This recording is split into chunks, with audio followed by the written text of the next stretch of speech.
Hey, what's good YouTube? Antayami back with another video. Today we're doing a deck profile of Sky Striker Eldlich with Hero Package, and this is probably gonna be my final update until the banlist kicks in. I'm not sure how the banlist is gonna shape up. We've seen the OCG banlist happen and it was pretty nuts. I actually kind of enjoy that banlist. So if we get something like equal or a little bit less than that ban list, then I like it. I will like it a lot. But let's go ahead and get into the deck real quick. I'm not gonna go over too many things in this deck profile. A lot of things is pretty much standard from my other previous videos. Some things been updated. I tried so many things. I've been on this deck for almost like 2 months and went against like ton of meta decks. I went against Bird Up. I went against Sword Souls, which is a scary matchup. If you let them breathe, they'll kill you. Phantom Knights, matchup's not too crazy. I think the last couple times I won that match just because of like Mystic Mind game 1 and then kind of like grinded game 2 and 3, see if I can actually outpace them, and sometimes I just break through. You know, Invoke Shadalls was another popular deck, just a whole bunch of decks, and I've been finding tons of success if I'm able to play my deck.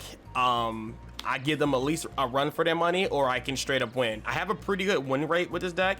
This deck is very complicated to play. It's very not straightforward. It took me a very long time to even understand how to even pilot a deck like this. But without further ado, let's go ahead and hop right into the card by card here. So starting off with the main monsters here, we have Triple Ray, Double Rose. Now, I don't know in my actual profile I had Rose, but you really need to see a way to Ray. Like starting off with a Sky Striker card in your opening hand, because this is a going first deck, 40 cards of course. It just boosts a lot of things up. Even if you open up like Rose and you know sync this off into or link it off into a Suzuku end phase, add Engage, gives you like follow-up for the next play to adapt to whatever your opponent is doing, right? So even like something like as minor as that can come up, and a lot of people do forget about Rose's second effect, where if I pop or remove a monster in the extra monster zone, this card comes back and negates the effect. Like this card is really nuts if you know how to finesse its effects, and it's really cool. So yeah. And also you can actually normal summon Ray, special summon her from the hand. Like there's a lot of applications depending on what your hand looks like. You can do a lot of things like that. Of course, the last main monster that we play is the 1 Golden Lord. I definitely cut this to 1 because 2 was really bricky. I never thought that I would say that this card would be bricky at 2, but it does come up. And I know a lot of people are asking like what happens if it gets DD crowed, or you know, if it gets IDP, you know, etc. Sometimes you just gotta deal with it, and you can still use your Eldlich trap cards to kind of like power up or play with your Sky Striker stuff to use them as like extenders, extra points of damage. But 9 times out of 10 this card doesn't really get banished, and I know this may sound surprising, but a lot of cards in this deck also apply so much pressure. So it's kind of hard to like target Golden Lord if there's so many other things going on. So like you have like the Engage, you have the DPE, that's really good. So if you get rid of this, you still got to deal with the other 2 engines, which is really strong. Speaking of the DPE engine, of course we play triple Fusion Destiny, and we play 2 of the bricks. So basically, if the ban list comes through, and I'm pretty sure they're not going to touch Fusion Destiny, of course, so I think Fusion Destiny is going to stay at 3 for the most part. I think they're going to end up banning Anaconda, or I mean, I don't think they're going to hit Celestial. That would be pretty interesting if they do decide to hit Celestial, which is pretty cool, like banning it. But yeah, if they do hit Anaconda, we're still going to play the 3 Fusion Destinies, and if Celeste is still here, then we'll still keep the engine just like that.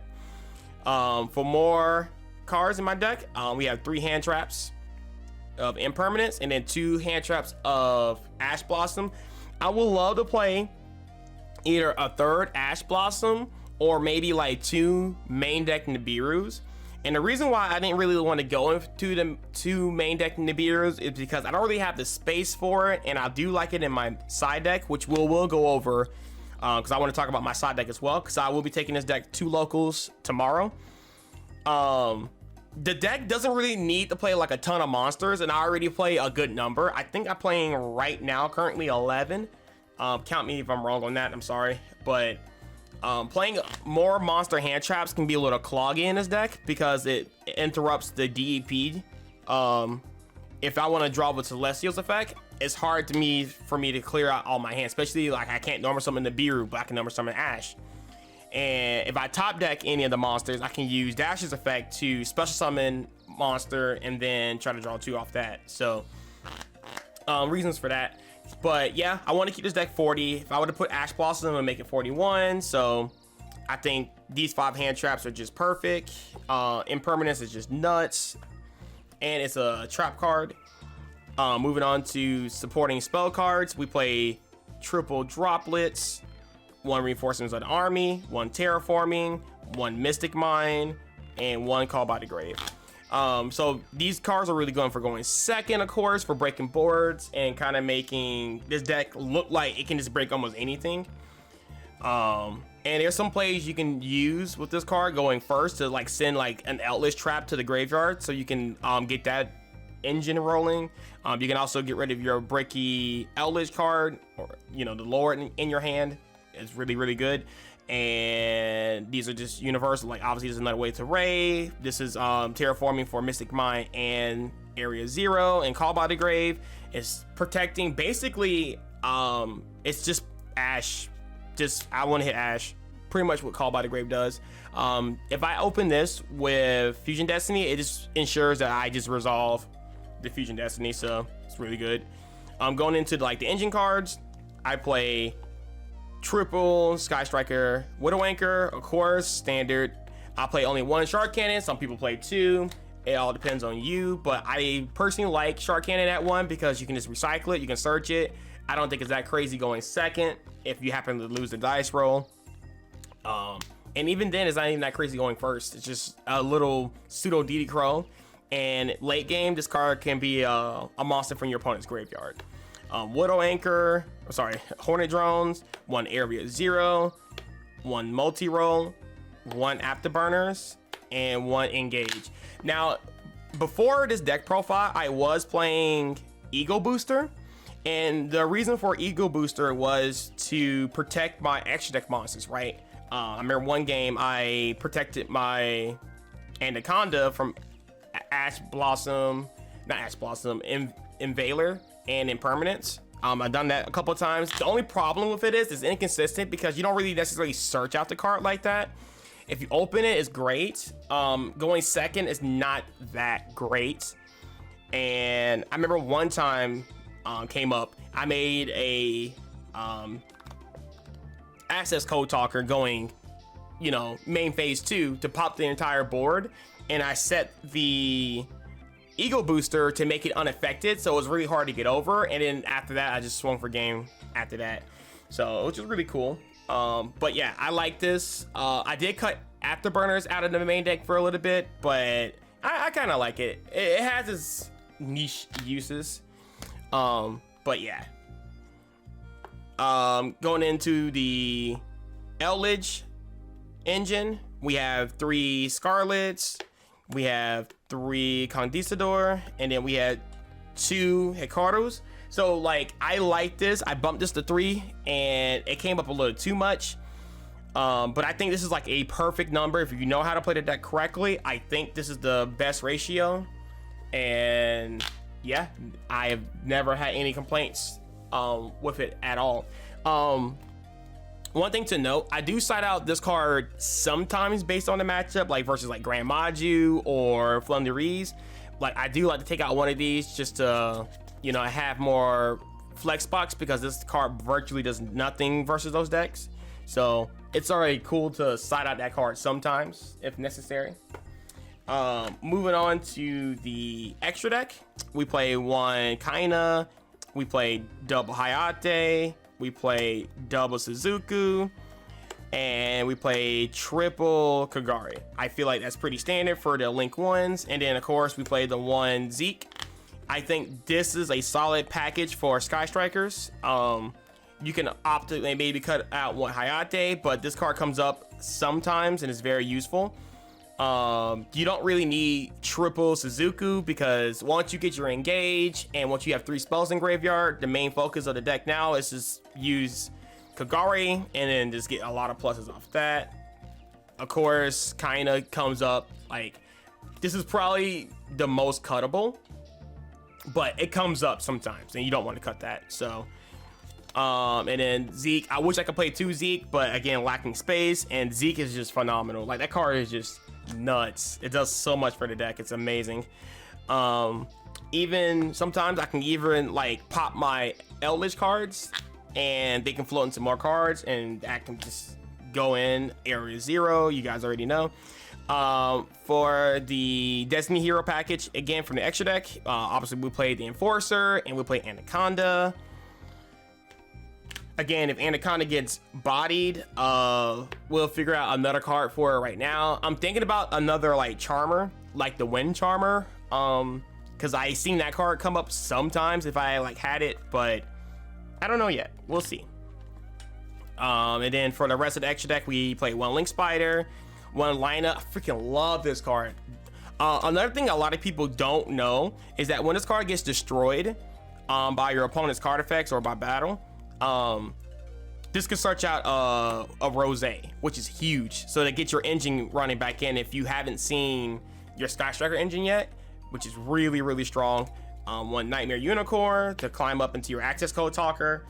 And that's pretty much the extra deck. Jumping into your side deck, pretty standard stuff here. We have triple Droll. We have triple Nibiru. Double DD Crow. DD Crow is really, really good. I find myself sometimes it's not even citing it in certain situations. It depends on the matchup, obviously. Like it's really good in a mirror match. It's obviously good versus Eldlich. It's good versus Bird Up. It's not really that crazy versus Sword Soul. But it comes through sometimes. It's not like, again, crazy, but it has its niche uses. I don't know if I would cut it for maybe like something else, but it's pretty cool. It's pretty cool.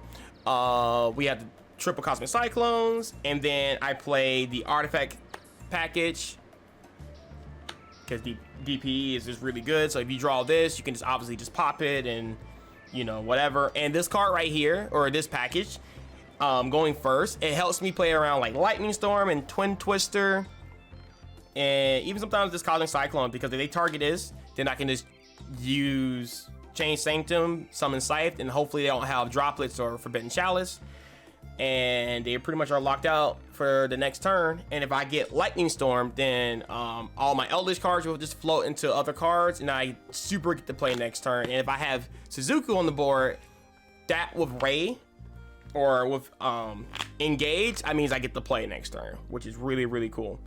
So yeah, that ensures that if I do get Lightning Storm, I don't die. And yeah, I believe that's the deck profile. Guys, let me know down below what you guys think about the deck. If you want to try it out, you can. I would say it takes a long time for you guys to like understand and see all the plays, because I have a lot of people asking me, hey, does the Eldlich stuff conflicts with the Sky Striker stuff? And naturally, yeah, they do. They also have a really cool synergy when depending on what you want to play or how you want to play the deck. And also with Sanguine, you have to be very careful because it locks you into zombies. So if you have an extra deck Sky Striker card on the board, and let's say you activate this, you're locked into zombies. So if they get over this, you can't bring back Ray. So you just have to be very careful and know when you choose to lock yourself into anything, right? So same thing with Nibiru. If you have Nibiru and Sanguine, you can't, like, your opponent plays Lightning Storm, you can't chain this and then drop Nibiru because you're locked into zombies. So it's a lot of decision making for sure. But once you get a knack for it, it's really, really good. So again, I will be putting like videos up here. I don't know if you guys been seeing it, or I guess if it's a little too much to like pay attention to the deck profile and look at the video up there.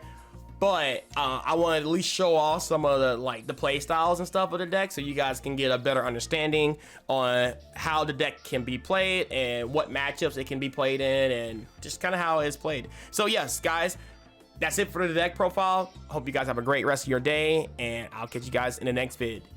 Peace.